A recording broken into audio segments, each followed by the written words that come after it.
So 2005 is the year of the snake. It's the year of shedding, year of endings, right?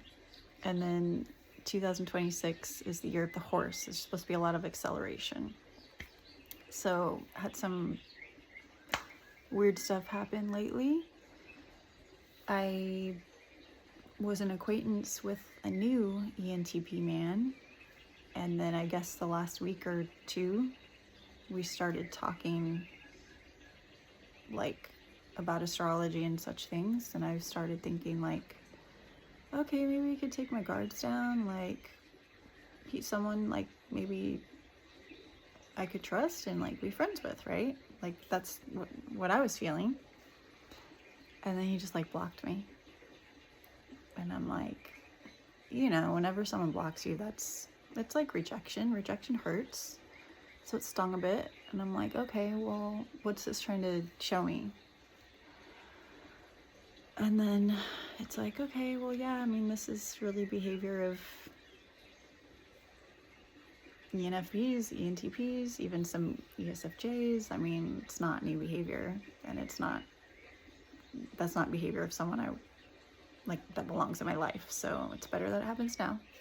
Okay, good riddance. And then last night,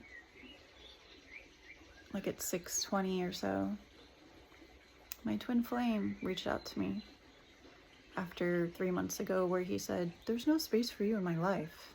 Okay, well, why do you keep reaching out then? So, a little small talk at first. And then he says, I'm glad you're doing better. I would invite you to grab something to eat and catch up. But I don't want to be accused of being a hypocrite or messing with your head. And I said, if you asked, I would have said yes. Because, I was under the belief that twin flame is like the ultimate soulmate. I don't believe that anymore. But up until yesterday, I still had that belief. There's a lot of stuff floating around on the internet about twin flames.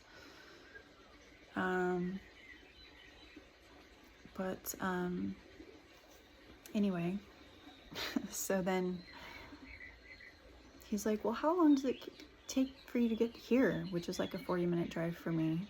And I say, well, is there somewhere a little closer? And he says, where do you live? It's like, hello, you know where I live. So I'm like, okay, I live here. And he said, well, I'm not against driving, but I'm surprised you are, ? You used to love to drive. Are you worried about gas? And I'm like, I generally have a history of doing too much, driving too far, over-investing. It's nice to see if someone invests into me too. See how much they value me. And he hearts that message. And he says, I like the new you, but the reason I didn't drive wasn't just lack in effort. It's the fact that I have my own place. Speaking of which, you haven't even come to check it out yet. Plus, I think I did offer to pay gas. No, he didn't. In an effort to try to keep it equal, LOL, laugh face. And I say, I accept the offer of paying for my gas. I appreciate that. And he's like, but for real, if you want to meet halfway, we could do that. But I'm glad you accepted my offer, because I was just thinking we would go to that same Chinese place that you used to order way too much food from, because every time I drive by it, I think of you, and I haven't been in there except once since. And I said, it's a long drive. I appreciate your consideration. I don't remember the name of the Chinese place, so I wouldn't know where to go. Laugh face. So anyway, so I ended up going to his place. And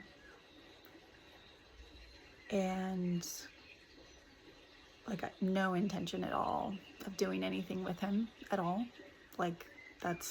I'm not gonna do that to myself. I already knew that going in, but still, I kind of saw this as a test, not just for myself, but for him, to test his character, how's he gonna behave?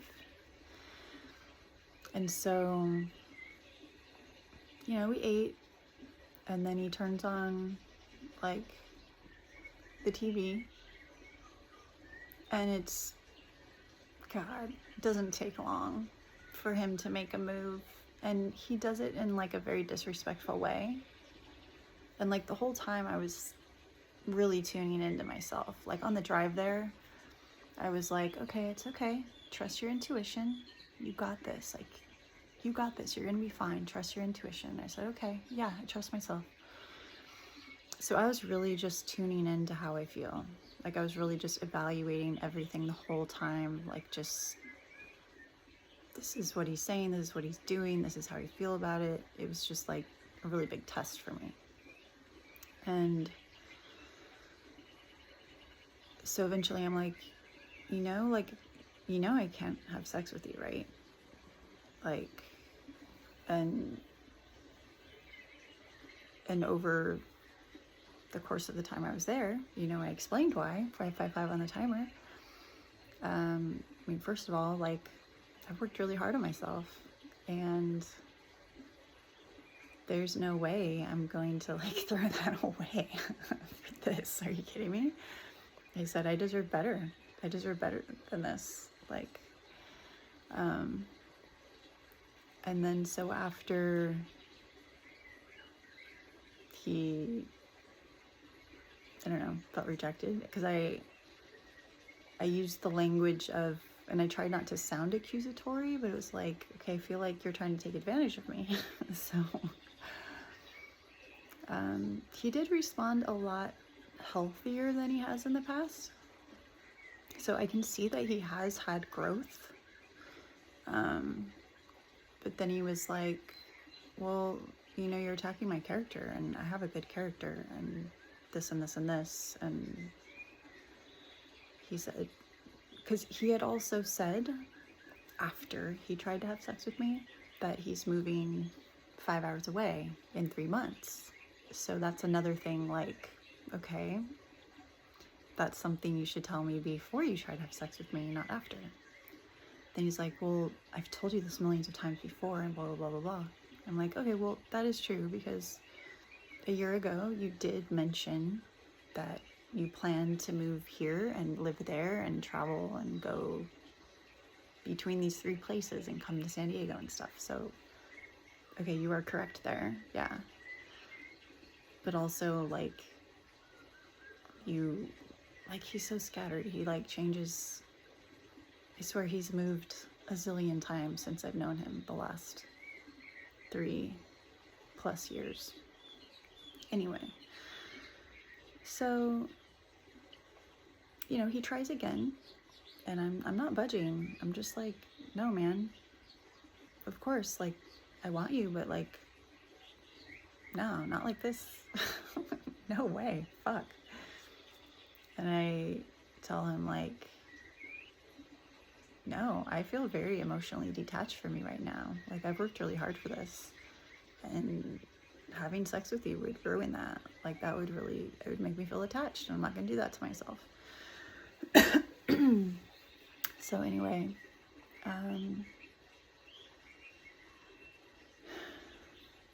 we sit there, talk a bit, and then he's like, okay, well, it's my bedtime. I have to get up and go to work and whatever. And, he hugs me, and he doesn't walk me to my car. So I felt like a little sad as I was leaving. And I was just trying to explore my feelings and just what happened, and I was trying to, like, okay, do I need to cry? But I couldn't cry, so I was like, okay, maybe I'll cry tomorrow. But this morning, I was just kind of like meditating about it, just kind of reviewing it. And I mean, I'm proud of myself for sure. I'm very proud of myself for holding my boundaries and all this. And yeah, it actually wasn't that hard to say no, because I really wasn't that attracted to him anymore, because I felt disrespected. And I know if you look at that feelings wheel, the feelings police will say disrespected isn't a feeling. Well, you know what? I felt disrespected, okay? I feel that if he were respecting me, he wouldn't even have tried to have sex with me. He wouldn't even have tried. He would have honored me and tried to protect me. Like, if you're trying to deflower someone, that's not protecting them. That's trying to get what you want. Like, not really concerned about how they feel or hurting them or anything. So, yeah, he definitely was gaslighting me. Not as bad as he did before, but he definitely was subtle, but I definitely picked up on it for sure. So yeah, I just feel like this was a good test for me to see where I am, and also helps me to let go. Like, I feel like, yes, this fucking thing is over now. It's like been so many times where I felt like it's over. And it's like each time it's like more and more and more, like you're sawing away at that string, but it's just like, okay, there's a little string left. Come on, just a little more. I feel like I finally got that last little string part. So anyway, as I was meditating this morning, like my ringer was off, and then I see he messaged me. He says, "Hey, I just wanted to reach out and let you know that regardless of my intention, I'm truly sorry if I caused you any pain. It was never intentional, and I want you to know that." Because after he tried to have sex with me the first time, I was like, I feel sad. And that was when we had that discussion the first time. He said, "I'm really proud of the growth you've made. Setting boundaries and not overextending yourself is hard, and you're doing it. And yeah, maybe avoiding boys' houses would make things easier for everyone involved," smiley face. "But seriously, I am proud. I am proud of you. I'm grateful for the person you are. Even if you're into kooky pseudoscience, lol." Because I was talking about astrology a little bit, which he's never studied, so that doesn't change how caring you are or how open your heart is. I have no doubt you'll find your way forward through anything. You're resilient like that. I gently encourage you to stop chasing explanations or validation, and remember this: it's what you do that gives life meaning. You can self-validate. Only walk into rooms where people treat you with the respect and kindness you deserve. And then he, parentheses, rule of life number 432, look forward more than you look back.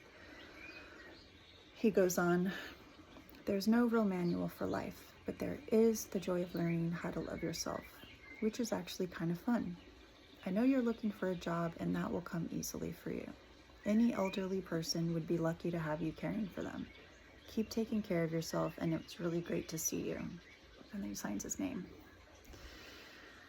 So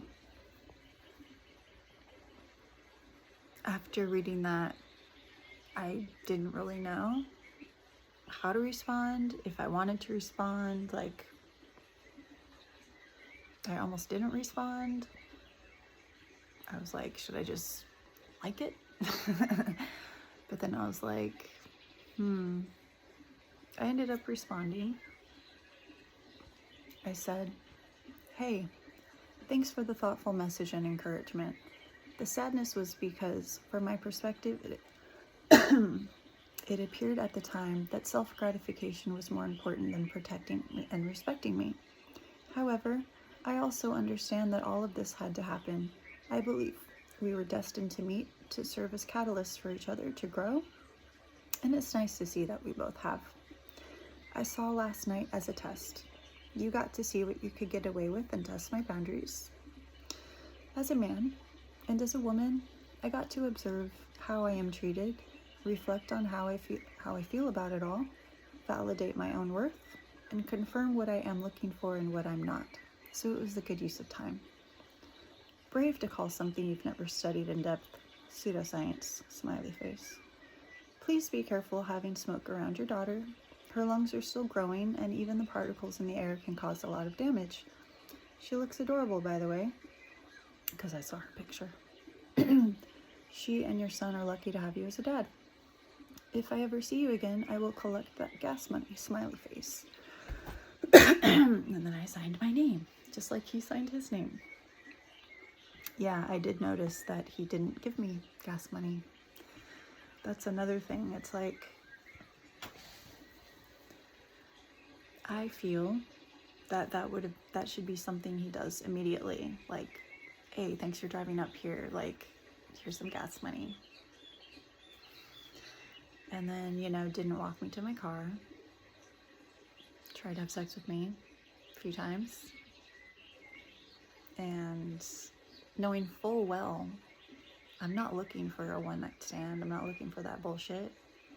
Knowing full well how much has hurt before. But as I was there, you know, I was looking at him and I was just like, yeah, I don't trust him. I don't trust this guy. I don't. And yeah, I'm feeling and I'm hearing the manipulations. I mean, even when he sends me texts like that, there's just something in there that doesn't feel sincere. It might be because it lacks heart when he writes to me. Like, it just lacks heart. I don't know. Like, I can't always put my finger on it, but like, yeah. And so anyway, I had a session with my psychic today. Jeez, my throat is itching.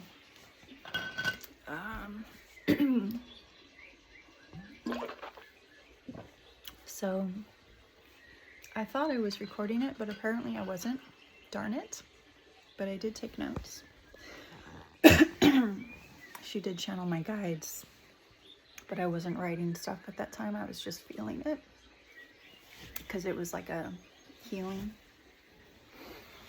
I was emoting and just feeling what they were saying. But I guess the thing to take away from that was I need to surrender completely. Because there's still, my psychic said that during the channeling, you know, she was feeling it and also having visions. And what she envisioned was that I'm almost there. It's like I'm outside the door, but I still have a hand holding on. So that was encouraging because it just feels like it's never ending, you know? So it's encouraging knowing that, like, I'm almost there. So I don't think I'm gonna like read this whole thing because a lot of it is just kind of similar to what she said in the past. But yeah, I did ask about the 3-eye atlas and about 12-strand DNA. She said 12-strand DNA is true. It's something we're constantly working towards, gain awareness and apply into the human experience, and to be intentional with this new moon and the solstice. Just be intentional about what you're releasing and about what you want to create and be in your heart field.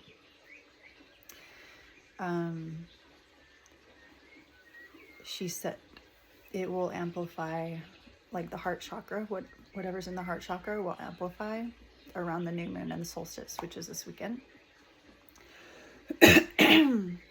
And it's a huge release of the dark, the heavy, the shadows, the stuff that's holding us back. So I feel like this was a great time for my twin flame to come back because it's helping me release for sure. So anyway, I asked her, do they say anything about my twin flame? And she said, I feel like you've already met him and they do not suggest you being near him or around him. He would create create more chaos and instability in your life. Yeah. She said, you do not want to be with your twin flame. They're here to highlight the lessons, your soul and karmic lessons. And we're not supposed to be with our twin flame. I don't know why my throat's so itchy. Probably because he was smoking and the smoke was come inside last night. That really bothered me. That's why I said the thing about his daughter, because I don't want his daughter to have to deal with that. Anyway. So I also asked about that other ENFP that I was talking to for like 2 weeks when I went on my road trip. I can't even remember his name, but I was like, if I picture him, will you be able to pick up on his energy? And she's like, yeah. So I pictured him in my mind, and because I asked her, like, is that someone I should try to like go back to, or is that like, no? So she said, no, your intuition was right about that. He's not a good match. He doesn't know what he wants. He has a hard time with commitment, and he's not that grounded. So, yeah. So I'm just feeling more free in that realm, because I feel like whatever soulmate I'm supposed to be with, I don't think I've met them yet. So I don't know, it just feels good. It feels good to feel that. And then I asked her, so do they say anything about like where I'm gonna meet this person? Like, should I stay away from the dating apps altogether? And she just said, don't be on dating apps right now. Wait a couple months. Date yourself until around February or March, and then be open. So 2222 on the timer. So that's good. I mean, that's what I've been doing, really. So that's good. Yeah. And I guess the main thing for me is just surrender my need to find the soul. Like, surrender my need to feel like I need to be with my soulmate. Yeah, I've been struggling with that off and on. Well, for a long time, but like the last few weeks, that's been coming up with my meditations. So that's good, you know? And then I asked her about this job interview I have coming up, and I was like, how do you feel about this place? Like, is this... She said she felt good about it, so that makes me feel more excited. And she said working in this field will help with my spiritual maturity.